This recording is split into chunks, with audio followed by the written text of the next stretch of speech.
Hello and welcome. Today we are talking about structures of ionics. So Lewis dot structures of ionic compounds that contain polyatomic ions. So we know how to draw ions as Lewis dot structures. We also know how to draw ionic compounds in Lewis dot structures. So in this video we are going to put them together. So polyatomic ions have covalent bonds inside of them, which hopefully we know because we've drawn that carbonate ion before.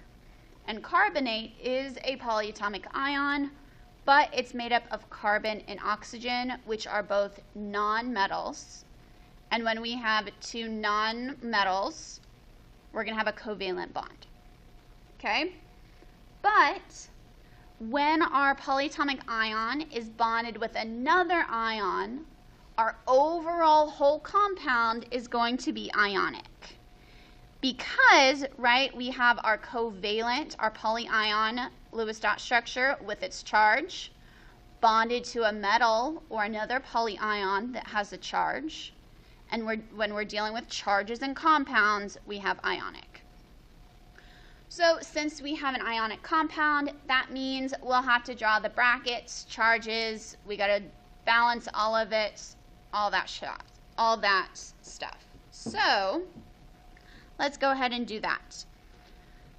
And reminder, any compound that's ionic but has a polyatomic ion is going to have both ionic and covalent bonds happening. So let's start off with sodium phosphate, okay? I like to start off drawing our polyatomic ion first because it takes more work. So phosphate is one of those polyions you need to have memorized by now, but phosphate is PO4 -3. All right, so let's draw that. First we got to do is figure out the total number of electrons. Okay, actually what I'm going to do is I'm going to draw my phosphate over here. So phosphate, we have 1. Phosphorus brings in 5 valence. There's 1 of them. Oxygen, we have 4 of them. Each oxygen brings in 6 valence electrons. So there's 24. But then we also have that -3 charge, meaning we're going to have an extra 3 electrons. So when we add it all up, we should get, what is that, 32? 9, 10, 11, 12, yep, 32. So when we do our structural diagram for covalent compounds, we like to start with our central atom, which we know is going to be P. It's the number we have fewest, and draw our oxygens, or the bonded atoms, off of it. Okay, and I'm going to move this PO4 -3 up above it so we have a little more space. Okay. Then we like to fill in our oxygens.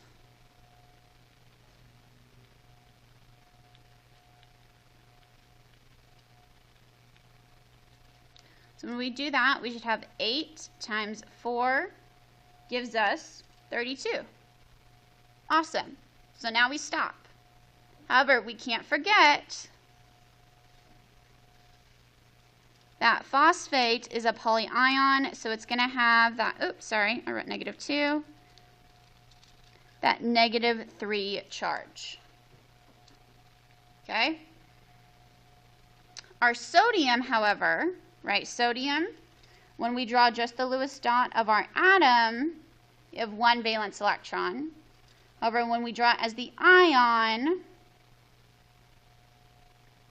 it looks like that. And reminder, when we draw our Lewis dot structures of ionic compounds, we have to cancel out the charges. So we start with a +1 and a -3. So what do we need to get down to a 0? Well, we need 2 more 3s, or sorry, 2 more 1s.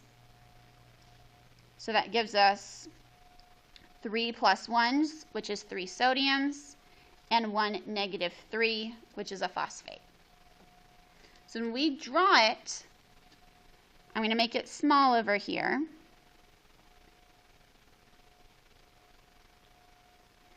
We know that we like to have alternating charges, right? We don't like all of our pluses or our minuses next to each other. So we're going to draw a sodium on this side,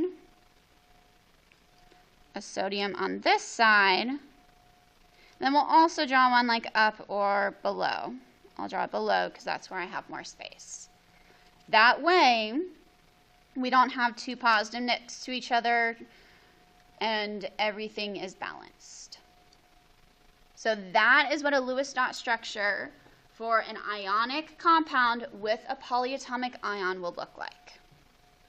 Let's do one more. Here we have ammonium sulfate. So ammonium, you haven't had to memorize ammonium yet, but if you have, then you would know ammonium is NH4 plus 1. However, you did have to memorize sulfate. Sulfite is SO4 minus 2. Okay? So when we put it all together, both of these are actually polyatomics. So we got to do this for both of them. So let's look at it. I'm going to start with NH4. Nitrogen brings in 5 valence. Hydrogen brings in 1, but there's 4 of them. And we also have our, I got ahead of myself. The charge for ammonium is plus 1. So instead of like all of the rest of the polyatomics where we add them, the charge, we're actually going to subtract it this time. Reminder, because we are saying we've taken away an electron. So we would have 5 plus 4 is 9, minus 1 gives me 8. So I would draw it like this. Let me check how many electrons I have. 2, 4, 6, 8. So I stop. But we can't forget it is an ion, so we have to draw our bracket in charge. Then we move over to sulfate. So sulfate, okay, has 4. Oh, see, I'm just getting ahead of myself. We have 4 oxygens, right? 6 times 4 is 24. We have 1 sulfur, which also has 6. But then we also bring in the 2 from our charge. So we end up with 32. So let's do it again. S, we know there's going to be 4 oxygens bonded to it. So we go ahead and get that done. Send our valence electrons to our oxygens, draw them. We count, so there's 8 here. 8 times 4 is 32, so I'm done. That's it. However, it is a polyion, which means we draw our charge and our brackets. We have our Lewis dot structures of our individual polyions done, but it is now an ionic compound when we put them together, so we have to balance our charge. So we'll have a plus 1 and a minus 2.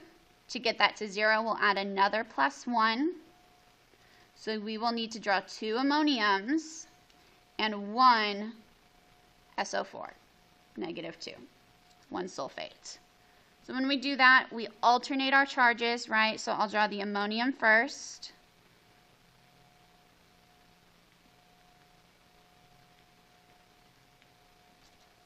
Then my sulfate.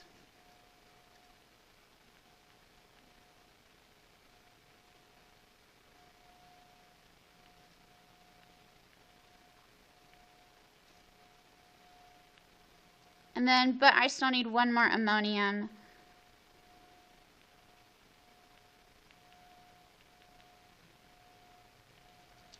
And now I'm done.